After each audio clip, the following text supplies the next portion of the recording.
Good morning everyone, welcome to civil service study. Practice set number 616 पर आ जाइए UP PCS के लिए। और प्रैक्टिस करेंगे इसमें हम पॉलिटी के प्रश्नों पर। ठीक है, तो चलिए स्टार्ट करते हैं। टेलीग्राम चैनल से जुड़ जाइएगा, डिस्क्रिप्शन बॉक्स में लिंक है। तो क्वेश्चन नंबर 1 पर आ जाइए। अंडमान निकोबार द्वीप समूह पर निम्नलिखित उच्च न्यायालयों में से किस एक का क्षेत्र अधिकार है? बताइए बताइए।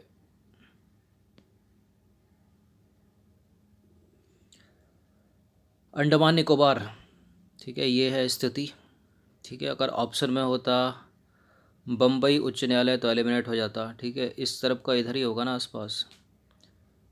मद्रास भी नहीं होगा। ठीक है, कलकत्ता उच्च न्यायालय होगा। ठीक है, ऑप्शन नंबर बी है इसका आंसर। तो अंडमान एवं निकोबार द्वीप समूह पर कलकत्ता उच्च न्यायालय का क्षेत्र अधिकार है। कलकत्ता उच्च न्यायालय की बात करें तो भारत का प्राचीनतम उच्च न्यायालय है। देखिए, इसके अधिकार में जो है एक तो पश्चिम बंगाल हो गया, ठीक है, जिसकी खुद राजधानी है कलकत्ता, तो उसी में हाई कोर्ट है। और दूसरा है अंडमान निकोबार द्वीप समूह, यानी कलकत्ता हाई कोर्ट में दो प्रदेश हैं, एक राज्य है खुद का पश्चिम बंगाल और एक केंद्र शासित प्रदेश है। कलकत्ता उच्च न्यायालय की स्थापना हुई थी 2 जुलाई 1862 को उच्च न्यायालय अधिनियम 1861 के अंतर्गत। क्वेश्चन नंबर 2 पर आ जाइए। निम्नलिखित कथनों पर विचार करेंगे, दो स्टेटमेंट के साथ बताइए कौन सा करेक्ट होगा। वर्तमान में 7 उच्च न्यायालय ऐसे हैं जिनकी अधिकारिता में एक से अधिक राज्य या केंद्र शासित प्रदेश आते हैं। गोवा, दादर नगर हवेली और दमन द्वीप गुजरात उच्च न्यायालय के अधिकार क्षेत्र में आते हैं। क्या ये बात सत्य है? 7 हैं या 4 हैं? देखिए, एक से अधिक की बात कर रहा है। ठीक है, यानी इसमें बम्बई भी काउंट होगा, इसमें गुवाहाटी भी काउंट होगा और इसमें कलकत्ता भी काउंट होगा, क्योंकि एक से तो अधिक है पश्चिम बंगाल अंडमान निकोबार। तो 7 हैं, ठीक बात है। ठीक है, करेक्ट है पहला वाला स्टेटमेंट। राज्य या केंद्र शासित प्रदेश, ठीक है, कोई भी हो चलेगा, बात कर रहा है ना, स्लैश लगा दिया ना। गोवा, दादर नगर हवेली और दमन द्वीप गुजरात उच्च न्यायालय के अंतर्गत नहीं बल्कि बम्बई उच्च न्यायालय के अंतर्गत आते हैं। तो गलत है दूसरा वाला स्टेटमेंट, केवल पहला वाला करेक्ट है, तो ए है इसका आंसर। तो देखिए, वर्तमान में 7 उच्च न्यायालय ऐसे हैं जिनकी अधिकारिता में एक से अधिक राज्य केंद्र शासित प्रदेश आते हैं। महाराष्ट्र खुद हो गया, गोवा, दादर नगर हवेली और दमन द्वीप बम्बई उच्च न्यायालय के अंतर्गत आते हैं, यानी टोटल ये 4 लोग हो गए, मतलब प्रदेश। क्वेश्चन नंबर 3 पर आ जाइए। गुवाहाटी उच्च न्यायालय के अंतर्गत निम्नलिखित में से कौन सा प्रदेश नहीं आता है? गुवाहाटी उच्च न्यायालय में भी 4 आते हैं, 4 राज्य आते हैं। एक तो गुवाहाटी है कहाँ पर? खुद असम में है। ठीक है, तो असम हो गया। मिज़ोरम है। अरुणाचल प्रदेश है। इसके अलावा नागालैंड और है। ठीक है, मणिपुर नहीं है। तो गुवाहाटी उच्च न्यायालय के अंतर्गत असम, अरुणाचल प्रदेश, मिज़ोरम और नागालैंड आते हैं। याद रखिएगा, इन प्रश्नों को पूछे जाते हैं ये। क्वेश्चन नंबर 4 पर आ जाइए। निम्नलिखित में से कौन सी एक याचिका अधीनस्थ न्यायालयों की कार्य पद्धति का परीक्षण करती है?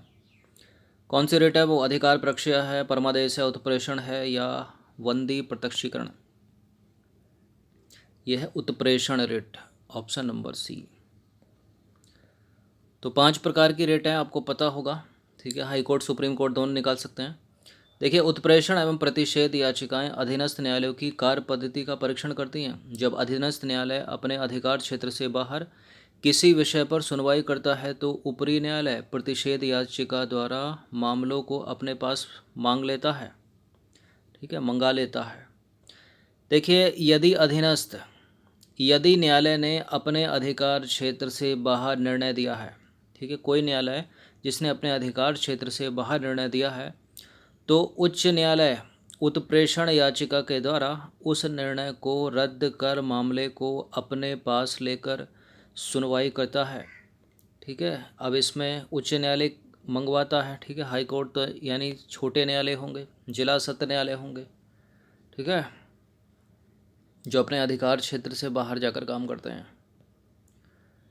क्वेश्चन नंबर 5 पर आ जाइए। उच्च न्यायालय यानी हाई कोर्ट की परमादेश जारी करने की शक्ति के अंतर्गत आते हैं संवैधानिक अधिकार, सांविधिक अधिकार, मौलिक अधिकार और उपरोक्त सभी अधिकार। देखिए, जो अपना सुप्रीम कोर्ट है वो केवल मौलिक अधिकारों के बारे में ही रिट निकाल सकता है, लेकिन इसके विपरीत जो हाई कोर्ट है उसका अधिकार क्षेत्र रिट निकालने के मामले में बड़ा है उससे। तो संवैधानिक अधिकारों के खिलाफ भी, ठीक है, संवैधानिक अधिकारों के लिए भी, सांविधिक अधिकारों के लिए भी, मौलिक अधिकार, इन सब के लिए जो है रिट निकाल सकता है स्टेट का हाई कोर्ट। तो देखिए, बात करें उच्चतम न्यायालय की, तो उच्चतम न्यायालय अनुच्छेद 32 के तहत तथा उच्च न्यायालय अनुच्छेद 226 के तहत मूल अधिकारों की रक्षा के लिए वंदी प्रत्यक्षीकरण, परमादेश, प्रतिषेध, उत्प्रेषण एवं अधिकार परीक्षा संबंधी रिटें निकाल सकते हैं। ठीक है, किंतु जहां उच्चतम न्यायालय केवल मूल अधिकारों की रक्षा के लिए रिटें निकाल सकता है, वहीं जो हाई कोर्ट है वो मूल अधिकारों सहित अन्य विधिक अधिकारों को प्रवृत्त करने के लिए भी रिटों को निकाल सकता है। ठीक है,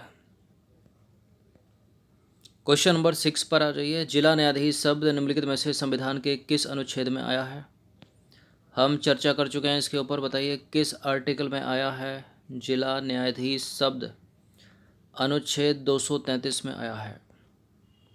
तो अनुच्छेद 233 जिला न्यायाधीश शब्द का उल्लेख करता है, और अनुच्छेद 233 के अलावा 234, 235, 236 में भी जिला न्यायाधीश का उल्लेख है।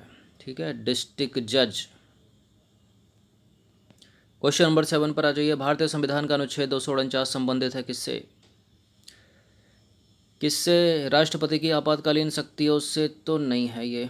ठीक है, लोकसभा के विघटन से भी नहीं है, संसद की प्रशासनिक शक्तियों से भी नहीं है, राज्य सूची के विषय के संबंध में संसद की विधायी शक्तियों से संबंधित है। तो भारतीय संविधान का अनुच्छेद 249 249 राज्य सूची के विषयों के संबंध में संसद की विधायी शक्तियों से संबंधित है। ठीक है, ये राज्य वाले जो आर्टिकल हैं, अनुच्छेद, ये पूछे जाते हैं पीसीएस जैसी परीक्षाओं में। राज्यपाल वाला पोर्शन हो गया, राज्य विधानसभा वाला हो गया, विधान परिषद वाला हो गया, उससे जुड़ा अनुच्छेद। क्वेश्चन नंबर 8 पर आ जाइए। अनुच्छेद 249 के खंड 1 के अंतर्गत पारित प्रस्ताव निम्नलिखित में से किससे अधिक समय के लिए प्रवृत्त नहीं रहेगा? बताइए, 1 महीना, 3 महीना, 6 महीना, 1 वर्ष? 1 वर्ष। ठीक है, तो अनुच्छेद 249 के खंड 2 के अनुसार खंड 1 के अंतर्गत पारित प्रस्ताव 1 साल से अधिक समय के लिए प्रवृत्त नहीं रहेगा। ठीक है, क्वेश्चन नंबर 9 पर आ जाइए। निम्नलिखित में से किस अनुच्छेद के अनुसार भारतीय संविधान अंतर्राज्यीय परिषद के संबंध में प्रावधान करता है? इंटर स्टेट काउंसिल की बात हो रही है, और यह आर्टिकल है 263, अनुच्छेद 263। तो अनुच्छेद 263 केंद्र और राज्यों के बीच समन्वय स्थापित करने के लिए राष्ट्रपति को एक अंतर्राज्यीय परिषद की स्थापना करने की शक्ति प्रदान करता है। ठीक है, इंटर स्टेट काउंसिल। 10वां प्रश्न है, क्षेत्रीय परिषदों का सृजन हुआ है संविधान द्वारा, संसदीय कानून द्वारा, सरकारी संकल्प द्वारा या राष्ट्रीय विकास परिषद द्वारा? क्षेत्रीय परिषदें यानी जोनल काउंसिल, अब ये कॉन्स्टिट्यूशनल बॉडी तो है नहीं, संवैधानिक निकाय तो है नहीं, तो संविधान द्वारा तो नहीं हुआ, एलिमिनेट कर दो। अब योजना आयोग या नीति आयोग जैसी वो भी नहीं है ये संस्था जो सरकारी संकल्प पारित करके या प्रस्ताव पारित करके बनाई गई हैं। इनके लिए तो संसदीय कानून आया था। ठीक है, संसदीय कानून के द्वारा क्षेत्रीय परिषदों का सृजन हुआ है। तो देखिए, वर्ष 1956 में संसद के अधिनियम के माध्यम से 5 क्षेत्रीय परिषदें उत्तर, दक्षिण, केंद्र पूर्वी और पश्चिमी का गठन किया गया। ठीक है, और वर्ष 1971 में पूर्वोत्तर के राज्यों के लिए पूर्वोत्तर परिषद का गठन उत्तर पूर्वी परिषद अधिनियम 1972 के तहत किया गया। जो गृह मंत्री होता है ना, गृह मंत्री, होम मिनिस्टर, वो क्षेत्रीय परिषद का अध्यक्ष होता है। कंफ्यूज मत हो जाइएगा, प्रधानमंत्री मत लगा देना, राष्ट्रपति मत लगा देना, गृह मंत्री क्षेत्रीय परिषद का अध्यक्ष होता है। क्वेश्चन नंबर 11 पर आ जाइए। निम्नलिखित में से कौन सरकरिया आयोग का सदस्य था? सरकरिया आयोग का सदस्य कौन था? इनमें से बी शंकर नहीं थे, के हनुमंतया नहीं थे, डॉक्टर RS सेन थे। सी। तो केंद्र राज्य संबंधों पर विचार करने और उनको सुदृढ़ करने हेतु सुझाव देने के लिए न्यायमूर्ति RS सरकरिया की अध्यक्षता में जून 1983 में एक आयोग का गठन किया गया। वी शिवरामन और डॉक्टर SR सेन इसके 2 अन्य सदस्य थे, और इस आयोग ने 1988 में अपनी रिपोर्ट सौंपी थी। ठीक है, डॉक्टर RS सेन है, RS सेन। क्वेश्चन नंबर 12 पर आ जाइए। निम्नलिखित में से कौन भारत में केंद्र राज्य संबंध से संबंधित नहीं है? बताइए कौन सी समिति और कौन सा आयोग। देखिए, सरकारी आयोग केंद्र राज्य संबंध से संबंधित है। राजमन्नार आयोग केंद्र राज्य संबंध से संबंधित है। पुंछी आयोग भी केंद्र राज्य संबंध से संबंधित है। नहीं है तो इंद्रजीत गुप्ता समिति। ठीक है, इंद्रजीत गुप्ता समिति का संबंध है चुनाव सुधारों से। सी है इसका आंसर। तो इंद्रजीत गुप्ता समिति का गठन हुआ था 1998 में। ठीक है, चुनाव सुधार एवं जन प्रतिनिधि कानून 1951 में संशोधन करने के लिए सुझाव देने हेतु इस समिति का मुख्य उद्देश्य चुनाव कार्यों में राज्य की ओर से धन उपलब्ध कराए जाने की व्यवहार्यता का विशेष अध्ययन करना और उस पर अपना निष्कर्ष देना था। शेष तीनों संघ राज्य क्षेत्र से संबंधित हैं आयोग या समितियां। क्वेश्चन नंबर 13 पर आ जाइए। भारतीय संविधान का कौन सा अनुच्छेद प्रेस की स्वतंत्रता से संबंधित है? इसका उत्तर तो पता ही होगा आपको। कौन सा है वो? वाक्य एवं अभिव्यक्ति की स्वतंत्रता जिसकी बात जिसमें की गई है अनुच्छेद 19 में।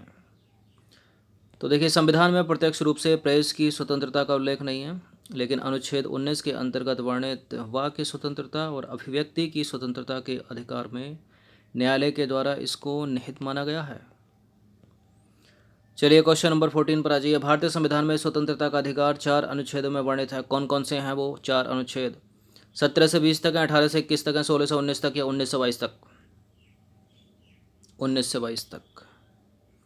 तो भारतीय संविधान के भाग 3 के तहत अनुच्छेद 19 से लेकर 22 तक स्वतंत्रता का अधिकार प्रदान किया गया है।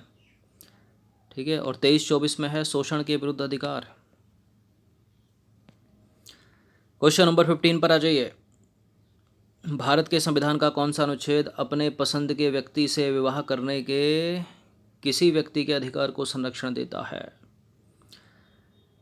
बताइए। ये वाद 2018 का है, जब सुप्रीम कोर्ट ने निर्णय दिया था इसमें।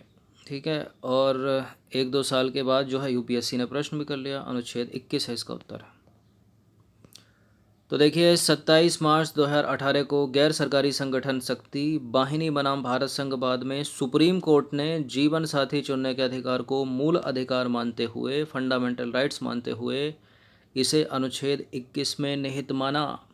ठीक है, जीवन साथी चुनने का अधिकार अनुच्छेद 21 के तहत एक फंडामेंटल राइट्स है, मूल अधिकार है आपका, याद रखिएगा। तो पॉलिटी के 15 प्रश्न थे, इनकी प्रैक्टिस एक बार कर लीजिएगा। आप सब्सक्राइब कर सकते हो सिविल सर्विसेज स्टडी चैनल को। टेलीग्राम चैनल से जुड़ जाइएगा। यूपीएससी सिविल सेवा की जो टेस्ट सीरीज़ रुकी हुई थी, ठीक है, कल उसका 110वां टेस्ट अपलोड हुआ था, आज 111 होगा।